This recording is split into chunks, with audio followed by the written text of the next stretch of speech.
I'm delighted to introduce Benita Matofska, author of Generation Share, which we published last year under our Policy Press imprint. Benita is an international speaker and changemaker and founder of the People Who Share, which helps the people and planet in need to share vital resources. It's particularly appropriate for Benita to launch our webinar series this week since it's Global Sharing Week, an annual event which she organises to promote and enable the sharing of vital resources with those who need them most, while protecting the planet at the same time. Benita will be talking about how sharing is vital for people and communities in a time of crisis. She will talk for about 20 minutes, and then Sophie Sheinwald, co-creator of Generation Share and a visual storyteller, will talk about the importance of visual impact. Then there will be time for questions. I'm now going to hand over to Benita.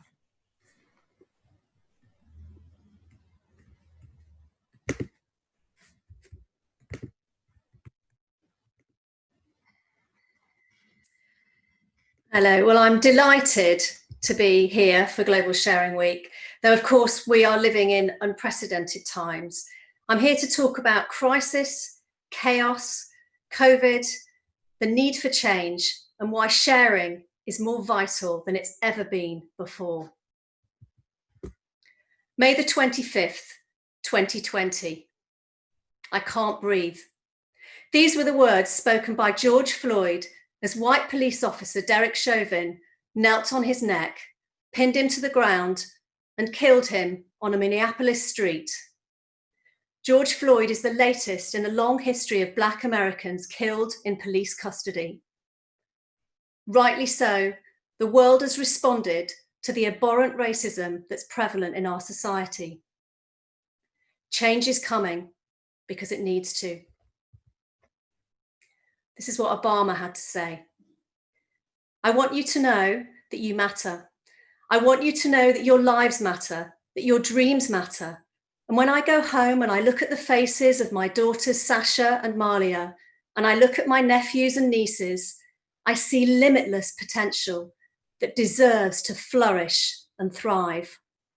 I hope that you also feel hopeful, even as you may feel angry, because you have the potential to make things better. And you have helped to make the entire country feel as if this is something that's got to change. You've communicated a sense of urgency that is as powerful and as transformative as anything that I've seen in recent years. Now more than ever, we need systemic change. Change to the very core of our society, on our economy, and the institutions that have upheld racism and bigotry and inequality and poverty and hunger for centuries. The sharing economy is an economic system that empowers those who've been ignored for centuries. The sharing economy is an equitable, fair, and just system that empowers people of all races, genders, cultures, and abilities. I'm passionate about building a sharing economy because I believe that sharing has the power to transform our society. Our resources may be finite, but our potential to share is unlimited. And if we can unleash that unlimited potential to share, there's no end to what we can achieve as a society. I define the sharing economy as a system to live by, where we care for people and planet, and we share available resources in any way that we can. Because by sharing power, responsibility, resources, and opportunities, we can end racism, hunger, and poverty. A year ago, with the publication of my book, Generation Share, I conducted a study to look at the impact of the sharing economy, of how the sharing economy had the power to save millions of lives. The data collected was extraordinary. We have enough food to feed the world 3 times over. We have enough housing, enough homes to feed the homeless population 10 times over. And so it goes on. As Desmond Tutu said, a time of crisis is not just a time of anxiety and worry. It gives a chance, an opportunity to choose well or to choose badly. Over the last 2.5 months, we've seen how the world has responded to the coronavirus crisis. And interestingly, from a perspective of the sharing economy, we've seen an extraordinary shift. We've seen the largest volunteer effort since the Second World War. 750,000 people signed up in the UK to volunteer for the NHS in a 48-hour period. We've seen COVID-19 mutual aid groups help feed and clothe and provide emergency supplies to people living in streets up and down the country. We've seen what I call a kindness epidemic, a kindness pandemic from Australia to Austria. We've seen food sharing in South Korea, in Brazil, in India. We've seen extraordinary partnerships and collaborations across sectors, some unlikely partnerships of organisations that previously we could never have imagined coming together to help save lives. I've noticed 3 types of sharing during this crisis.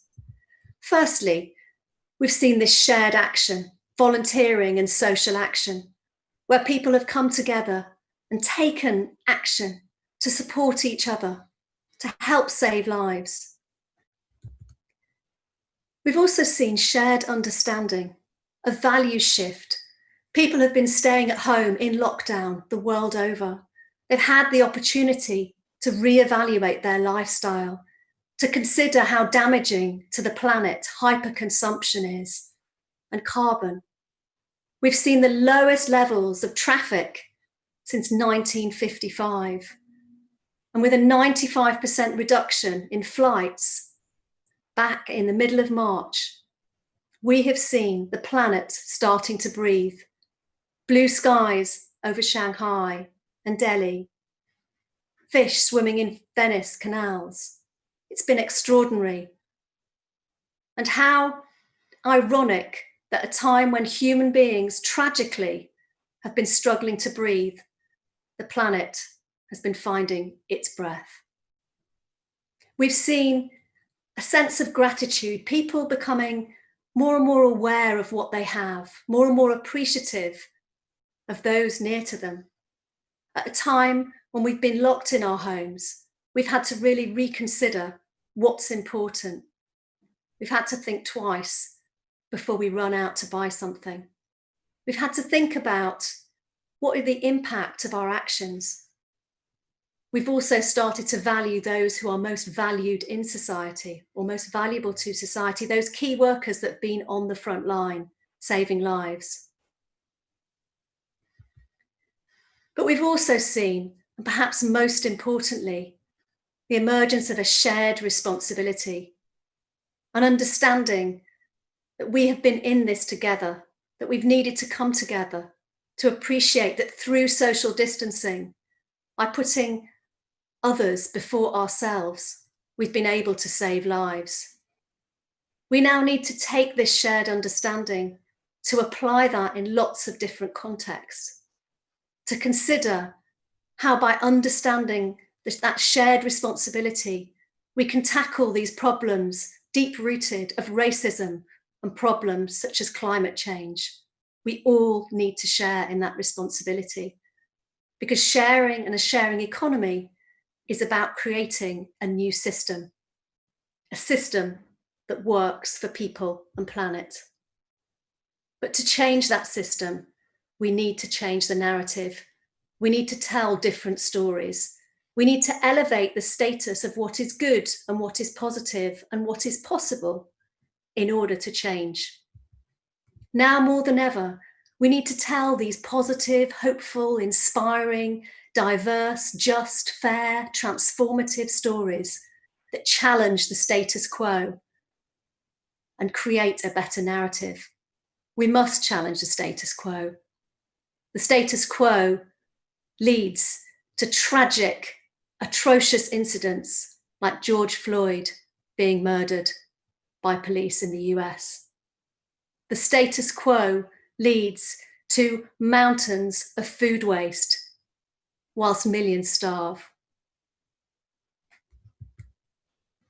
4 years ago, I embarked on a journey to tell these positive, hopeful stories of changemakers worldwide who are building a more caring, sharing economy. A journey that has taken me round the world, a journey that I embarked on with my dear friend and co-creator and visual storyteller, Sophie Sheinwald.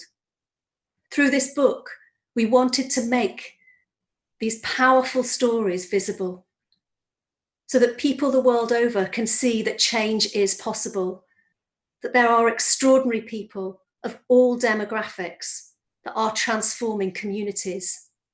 But the truth is, we don't often hear about those stories. And this book has sought to change that, to elevate the status of these change makers and share these stories, to create ripples, to create transformation around the world.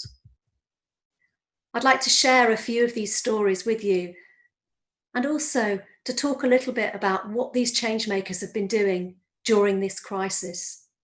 This is Aarti Naik. She's the founder of the Saki School for Slum-Based Girls in Mumbai, India. Earning just 9 pence a day, selling necklaces, making necklaces so she could have an education. She saved up enough money to be able to create a school for girls within the slum base. She wanted to create not only a future for herself, but for other girls who would otherwise likely face a future of prostitution, of destitution, of being sex trafficked, early marriage. And what Aarti has done is she's created a way that girls can have an education, they can have a future, they can access society, they can access opportunities that many of us take for granted.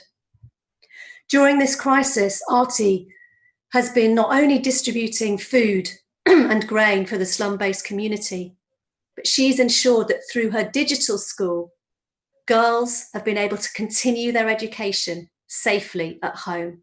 Extraordinary work. Ashok Rathod, also in the slums in southern Mumbai, he founded the Oscar Foundation, where they use football as a tool to entice children to be able to have an education. They're learning maths, English, IT skills, life skills that put them on the path to a better future.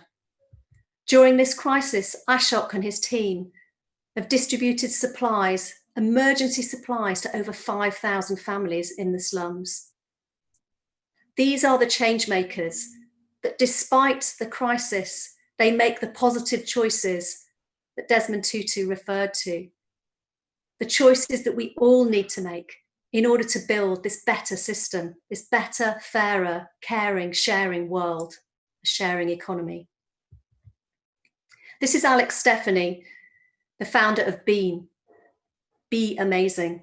Be Amazing are a crowdfunding platform to raise funds for homeless people to have training, education, and jobs, transforming lives. During this crisis, Alex's platform have been helping homeless Londoners, for example, during coronavirus crisis. They have raised funds, emergency funds for care packages for homeless people. They've also been providing much needed job opportunities, and homeless people have been becoming and getting training to be key workers. This is NaN Jirisan, an extraordinary woman based in Kenya. She campaigns for digital equality because she understands in this technology-driven world, technology is a tool that can end poverty, that can help in the fight to end racism and build a more caring, sharing economy. During this crisis, she's been doing extraordinary work to ensure that the poorest women across the African continent are able to access the resource that we know as the internet, and have access to technology to enable them to be able to connect with others and have access to the resources, vital resources that are needed. This is Sarah Griffith. She's the founder of Bridge 2, another extraordinary changemaker. Bridge 2 provide emergency relief for refugees. Currently, Sarah is in Greece on the Vathi refugee camp in Samos, a camp that was built for 530 people, now having to house over 7,000 people. In mid-March, there were no supplies, no sanitation. There wasn't even enough food to go around. And Sarah, extraordinary changemaker, has managed to find ways to ensure that refugees in the camp have access to much needed supplies, with a particular focus on women, children, and babies. She's provided sanitation. She's helped people to have not only a meal, but also find ways that they can have a future and survive this crisis. In a refugee camp, terms like social distancing generally can't apply. And Sarah has done everything that she can to ensure that people have an opportunity to survive. Yes, to share is to be human. And now more than ever, we need to share. This week, as Kath mentioned, is Global Sharing Week. It's an initiative that I started with my charity, The People Who Share. We help the planet and people in need to access and share vital resources. Traditionally, Global Sharing Week has been a time where hundreds of events have happened around the world.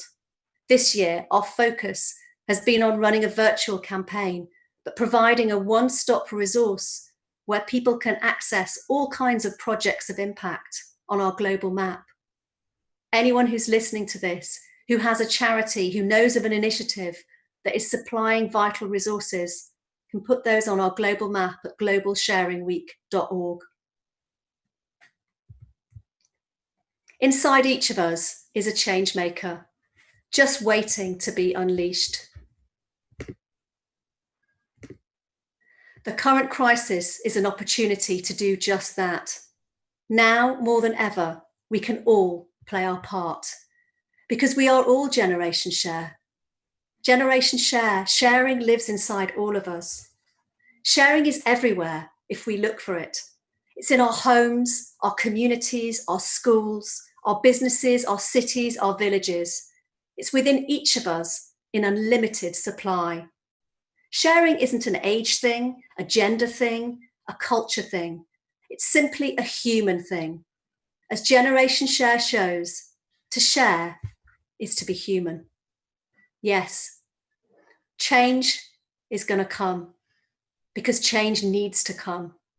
We cannot allow the events, these recent events, to ever happen again. And it's up to all of us to take that shared responsibility, because change happens because we make it happen.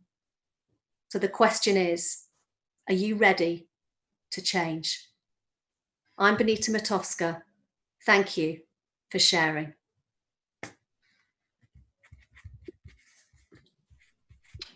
Thank you, Benita, for a really hopeful and inspiring talk. I'm now going to hand over to Sophie Sheinwald, co-creator of Generation Share, to talk about the importance of visual impact. Sophie.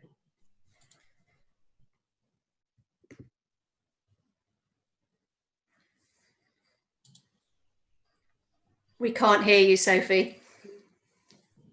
There we go. I'll unmute myself. That's better. Thank you very much.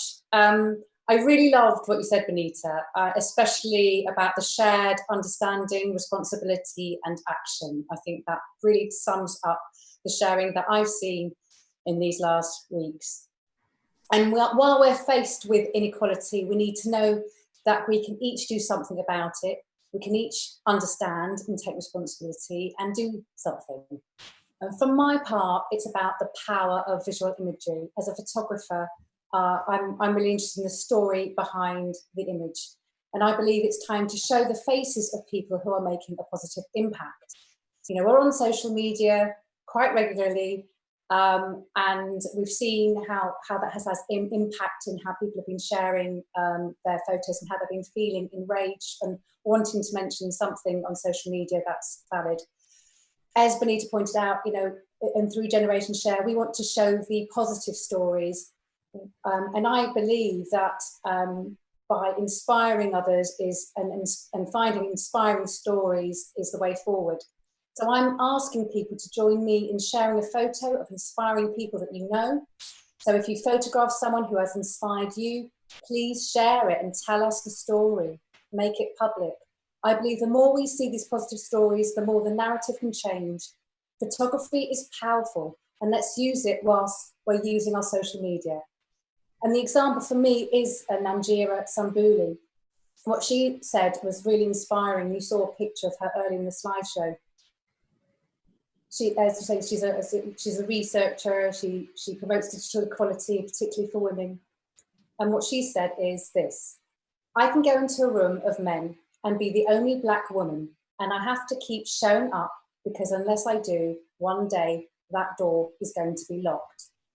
And that for me says something about seeing what's visible, what is out there, what are we putting out there, what messages are we sharing to others. By putting inspiring people that we know out there and sharing that story, we pave the way to a better narrative and create a road to equality. So I invite you to join me in making positive stories more visible. Thank you.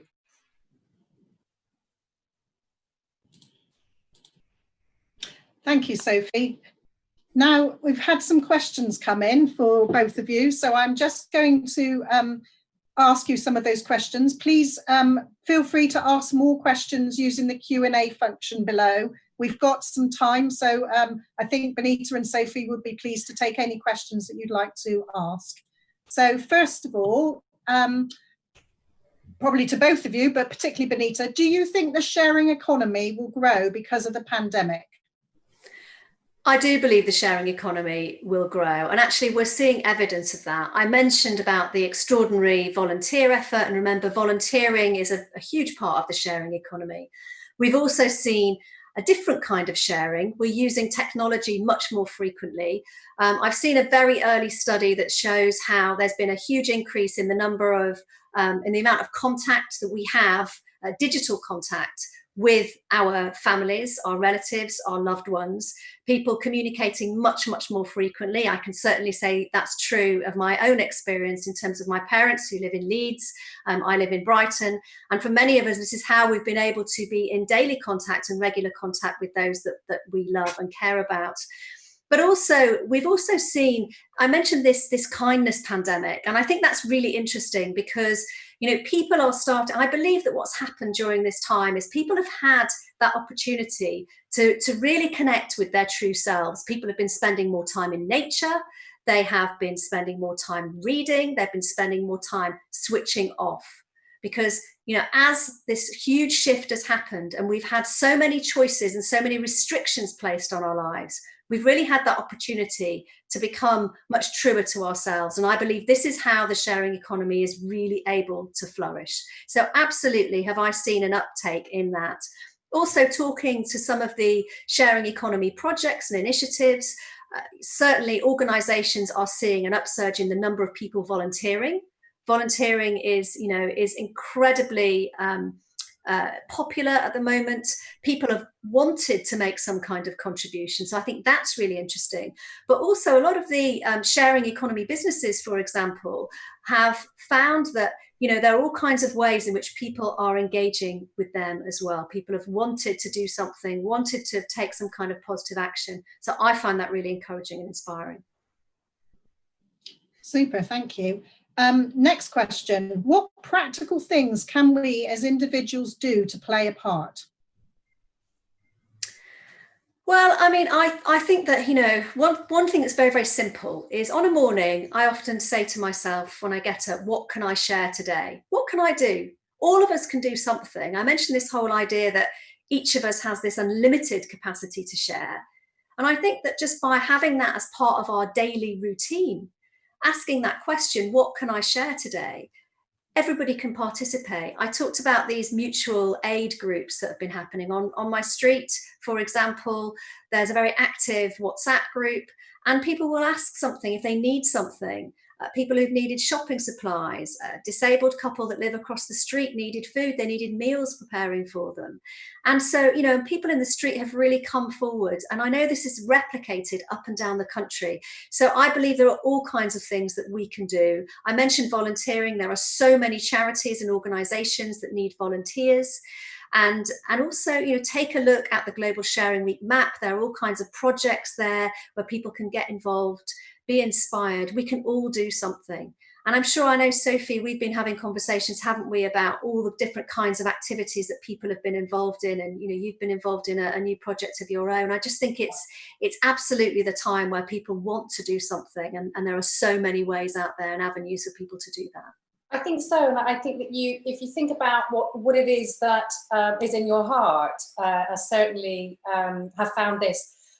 I've been talking to over 100 photographers in the last 8 weeks on the project that I'm doing, and the sharing that's been going on, particularly a lot of photographers are doing doorstep photography, or they're photographing businesses.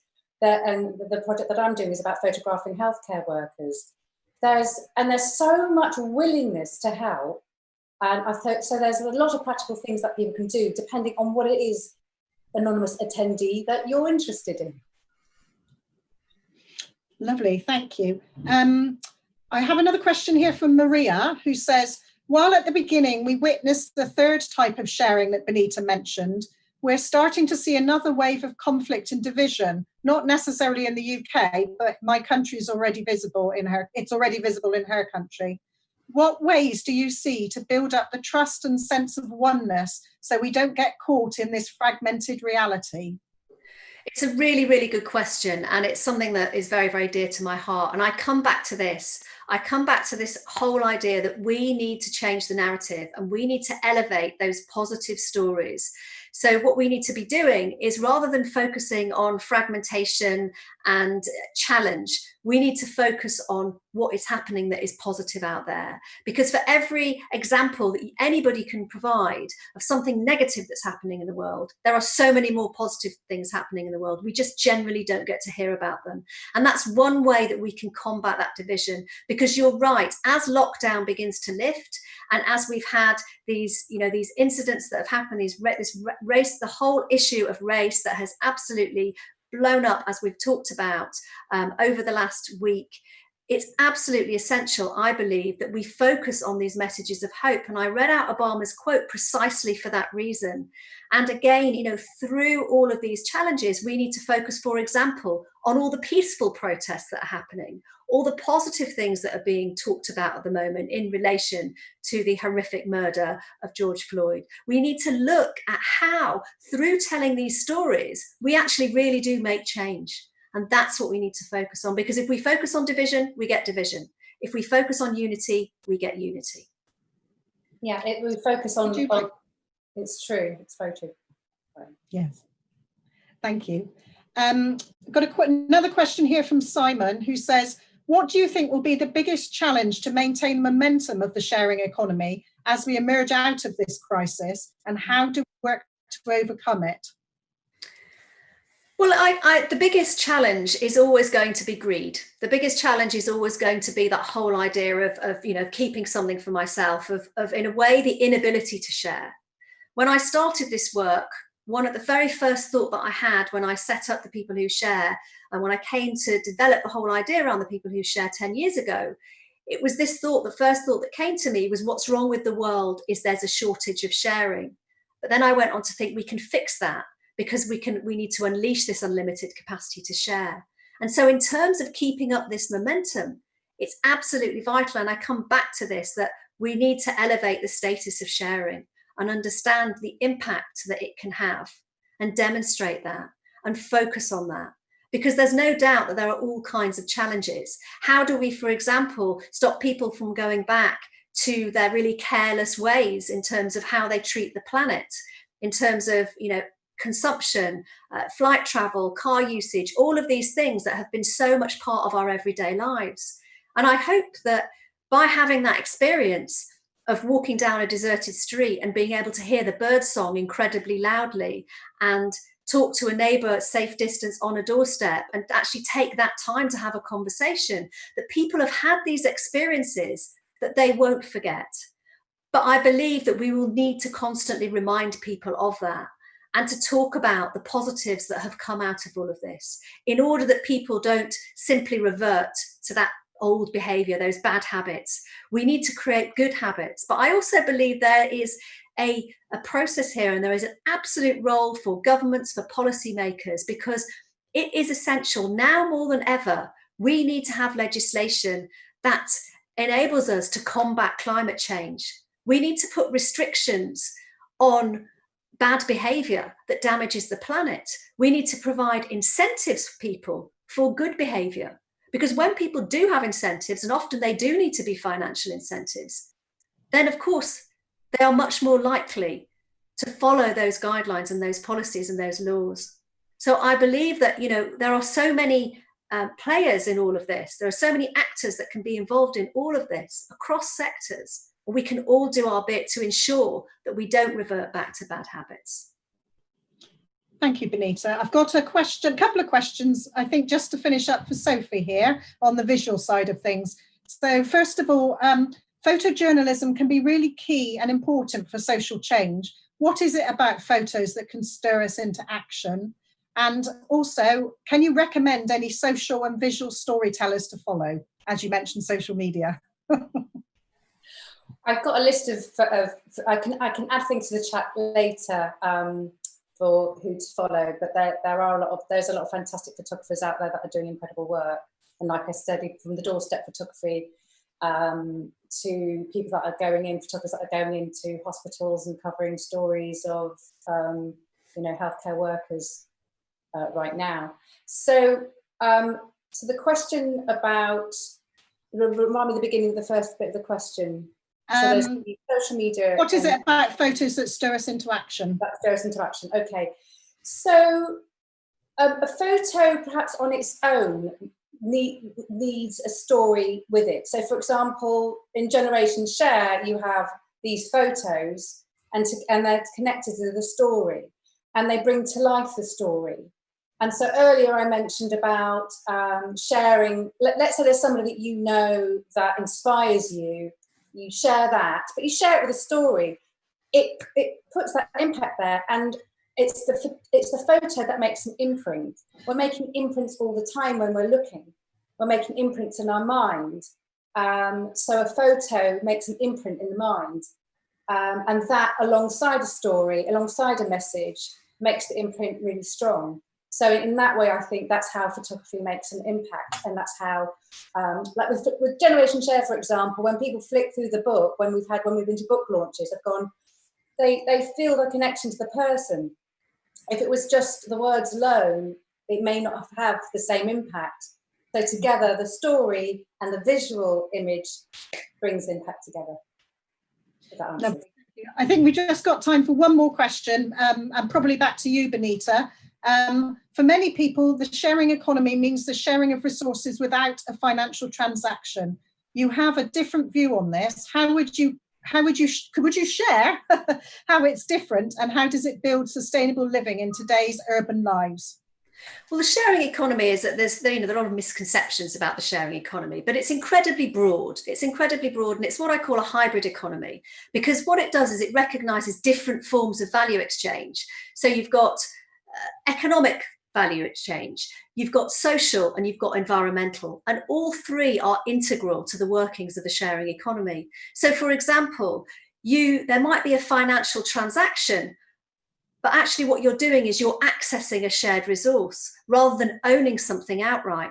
And that in and of itself is having a positive impact, because rather than owning something outright and not using that resource and there being surplus and waste, what you're doing is you're coming together as a community to be part of accessing a shared resource. Obviously, with environmental exchange, that's incredibly important in the sharing economy. And I believe that, you know, for the sharing economy to prosper, you need all three forms of value exchange. And really, that's how it works. But I have a very broad definition of it. And of course, true sharing comes from the heart. I mentioned that to share is to be human, and I always come back to that. But I think it's important to understand the really broad spectrum of the sharing economy. And in Generation Share in the book, you know, there's the introductory chapter is called What is the Sharing Economy? And I go into a lot of details about the 5 different aspects of the sharing economy, because we need to consider, you know, what we share, how we share, the impact that's created when we share, what are the subsets of the sharing economy, which are incredibly broad and varied. So it really is a very broad spectrum. And for it to work, it's a whole system, a whole societal system that is open and accessible to all, because people share in so many different ways. One of the key questions that I asked each of the changemakers in Generation Share was a very simple question, which is, what does sharing mean to you? And for every single person, they had a completely different answer. And that's why the sharing economy is broad, because it's fair and it's accessible and it's open, and people have their own sense of how they can share and how they can participate. And that's really important, rather than saying that it has to be something that's really narrow, it's only for these people over here. Actually, that's contra to what the sharing economy is all about. So yes, I have a very broad view, but I believe that's essential, because to share is to be human, and it's about all of us. We can all be part of this. And indeed, it works when we are all part of it. Thank you very much. I think that's all the questions we've got time for today. So I just like to thank you very much, both Benita and Sophie, for joining us today, and also for everyone else who has come along to the very first Bristol University Press webinar. Generation Share is available as a full ebook and individual chapters, launched this week as part of Global Sharing Week. And it's also available as a print version from our website, which is policy.bristoluniversitypress.co.uk. As Benita mentioned, proceeds from sales of the book help educate a girl in the Mumbai slums, and it also helps plant a tree. Thank you once again for joining us, and I hope you've all enjoyed it. Thank you. Thanks for sharing.